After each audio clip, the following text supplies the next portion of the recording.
The back is the most complex yet spectacular muscle group to build. Nailing down the right approach to training your back will literally transform your physique from average to great. And in this video, I'll show you how to do just that. So stick around till the end if you want to level up your physique, because I'll be sharing with you some simple yet basic tips on the best practices that you can do from your own home. But first, it's important that I cover a few exercises that you'll be performing with dumbbells and with or without a bench if you've got one, or if you have access to the gym, then you can do that too. But before we jump into these exercises, let's quickly cover the major muscle groups in the back. This is important for two reasons. One, I want you to understand what exactly is going on when you train your back, and the better you understand, the better you'll be able to visualize the movements and perform stronger muscular contractions, which yields more gains. Two, understanding the function of each muscle group will enable you to pick and choose where you want to target your muscular development to happen. It's like you're creating your own masterpiece. And this is why I say that visualization is key. The four major muscles are the erector spinae muscles, the latissimus dorsi, otherwise known as the lats, the trapezius, and the rhomboids, which are under the traps and have some of the same functions as the traps. In order to have a back that looks like it was carved from Michelangelo himself, you're going to want to hit and develop all of these muscles that I just mentioned. And the exercises we discussed today will effectively target these. Let's start off with one of the most simple but effective exercises for the back, the pull-up. The pull-up is effective in targeting the rhomboids and lats, since one of the major functions of the lats is shoulder adduction, which is bringing your arms down to your side. The pull-up will also target the lower traps as its major function in scapular depression. So in the pull-up, you bring your arms down to your side at an angle with your arms bent, while simultaneously depressing your scapula. I'm not going to go into depth in this video on how to do a perfect pull-up, but I will advise you to really perfect your form before you progressively add more resistance. If you have perfected your form with body weight only, you can use a dumbbell to add resistance. Or if you have a dip belt with a chain attached to the end of it, you can attach some weight at the end too. So get into the pull-up position with bent knees and have someone place a dumbbell between your calves and cross your legs. Be sure that you can perform at least 10 bodyweight pull-ups before you add weight to the pull-up. But again, if you have a dip belt, then you can go ahead and add some of the weight at the end of the chain. Alright, additionally, if you want to add variation to your split when you're training your back, you can also perform the chin-up. And according to this study published by the Journal of Strength and Conditioning Research, the pull-up and chin-up have similar lat activation, but the thing is, the pull-up has more lower trapezius activation. And the chin-up also has been shown to have a lot more bicep activation. So therefore, if I were to choose one of these exercises, I would definitely recommend sticking with the pull-up when focusing on a back-emphasized training cycle. But honestly, you have to find out what suits you best. Alright, so let's check out the most fundamental exercise for the back, and that's the deadlift. Deadlifts are the most optimal when you perform them with an actual barbell. But if you don't have one laying around, then you can perform this essential exercise with a set of dumbbells. Using dumbbells could be beneficial if you're looking to perfect your form, as it allows way more free movement. Deadlifts are going to target many of your major muscle groups in your lower body and back. Another way of saying this is it's going to target your posterior chain, which is pretty much a fancy way of saying it's going to target all the muscles in the back side of your body. But honestly, when you look at deadlifts, it's a full body exercise. According to the study analysis of conventional deadlift, the erector spinae undergo a concentric contraction in order to bring the spine to an erect position. Since one of the isolated functions of the erector spinae is to concentrically accelerate spinal extension, their major activation in the deadlift makes a lot of sense. Additionally, the analysis of conventional deadlift states that the traps and lats are all involved in stabilizing the upper body and to some extent in retracting the shoulder as the movement is completed. Plus, many of your other muscle groups will be targeted while you're doing the deadlift, such as your glutes, your quads, your hamstrings, and everything else will be targeted. And like I mentioned earlier, the deadlift is actually a full body exercise.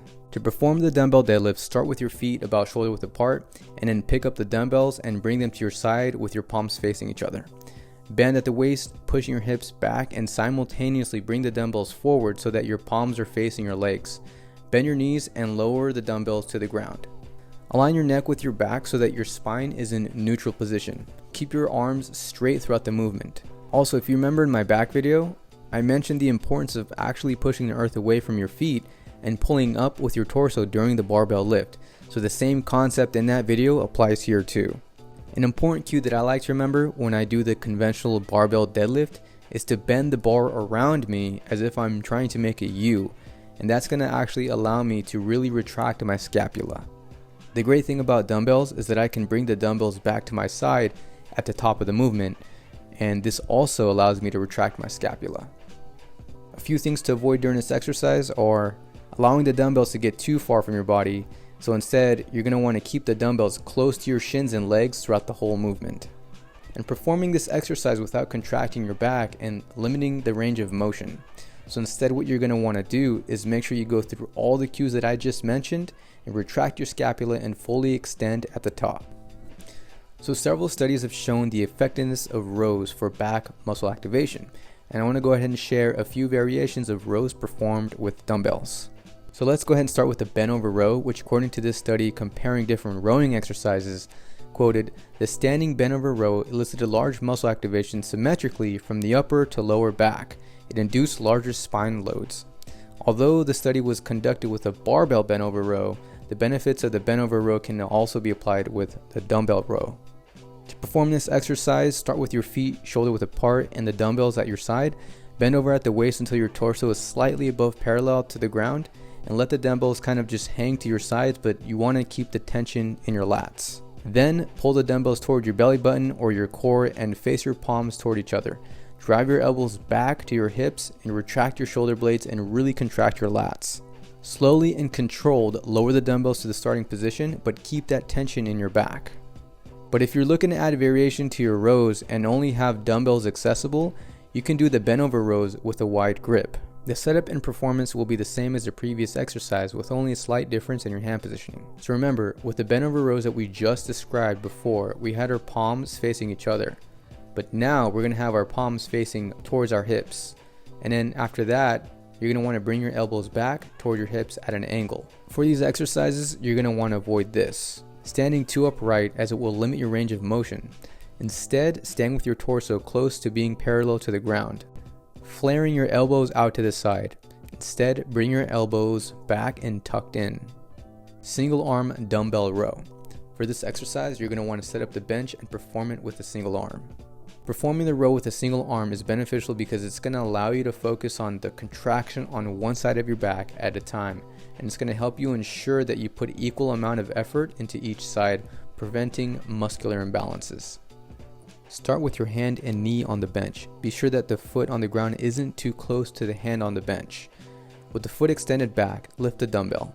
Your chest should be facing the ground and your back should be about parallel to the ground.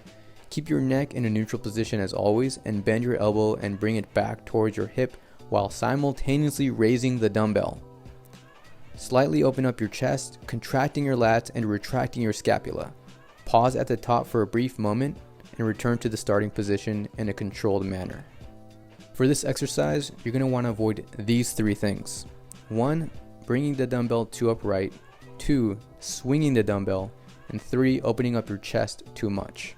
Instead, you're going to want to control the dumbbell and bring it back towards your hip, only opening up your chest slightly. Having a thick set of traps conveys power and strength. And in order to have a really well-balanced back, you're going to want to do an exercise that really isolates your traps. And since they cover a well-significant portion of your back, you're going to want to tune into this specific portion. The traps can be divided into 3 major portions. The lower traps, which accelerates depression, bringing your scapula into a downward motion. The mid traps, which accelerates scapular retraction.